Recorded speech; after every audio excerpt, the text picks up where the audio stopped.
ഈ വർഷം ഫെബ്രുവരി 28-നാണ് ദുബായിലെ ജോലിസ്ഥലത്തേക്ക് പോകുന്നതിനിടയിൽ രതീഷിന് വാഹനാപകടമുണ്ടാകുന്നത്. 15 ദിവസത്തെ ആശുപത്രിവാസത്തിനൊടുവിൽ മസ്തിഷ്ക മരണം സംഭവിച്ചു. തുടർന്ന് കുടുംബത്തിന്റെ അനുവാദത്തോടെ രതീഷിന്റെ അവയവങ്ങൾ ദാനം ചെയ്യുകയായിരുന്നു. 3 മാസങ്ങൾക്കിപ്പുറം രതീഷിന്റെ കുടുംബം കടക്കെണിയിലാണ്. ആകെയുണ്ടായിരുന്ന വീടും ജപ്തി ചെയ്യുമെന്ന അവസ്ഥ.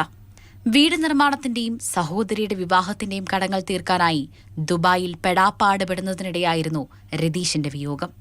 അവൻ ജീവിച്ചിരിക്കുമ്പോൾ പറയുമായിരുന്നു, ഞാൻ ഇല്ലാതെ ആകുകയാണ്, എന്തെങ്കിലും ഇല്ലാതെ ആകുകയാണെന്നുണ്ടെങ്കിൽ മെഡിക്കൽ കോളേജിന് പഠിക്കാൻ കൊടുക്കണം, അല്ലെങ്കിൽ എൻ്റെ അവയവങ്ങൾ കൊടുത്തു കഴിഞ്ഞാൽ അമ്മയ്ക്ക് എപ്പോഴും കാണാം, എല്ലാവരെയെങ്കിലും കാണാമല്ലോ പറയുമായിരുന്നു.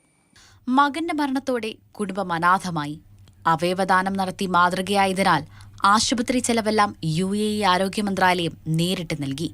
എന്നാൽ രതീഷ് ജോലി ചെയ്തിരുന്ന സ്ഥാപനമോ ഇൻഷുറൻസ് കമ്പനിയോ സഹായധനം നൽകാൻ കൂട്ടാക്കിയില്ല. ബാങ്ക് അധികൃതരുമായിട്ട് സംസാരിച്ചു. അപ്പോൾ അവരെ എല്ലാം അവരുടെ നിയമവശങ്ങളുമായിട്ടാണ് മുന്നോട്ട് പോകാൻ തയ്യാറാവുന്നത്. അവരിപ്പം ജപ്തി നോട്ടീസ് 30-ാം തീയതിക്ക് അയച്ചിട്ടുണ്ട്. ഇന്നിപ്പോൾ കരുണയുള്ളവരുടെ സഹായഹസ്തങ്ങൾ പ്രതീക്ഷയോടെ കാത്തിരിക്കുകയാണ് ഈ കുടുംബം. ഒപ്പം മകൻ പുനർജന്മം നൽകിയവരെ കാണണമെന്ന ആഗ്രഹവും ഇവർക്കുണ്ട്. മാതൃഭൂമി ന്യൂസ്, കാസർഗോഡ്.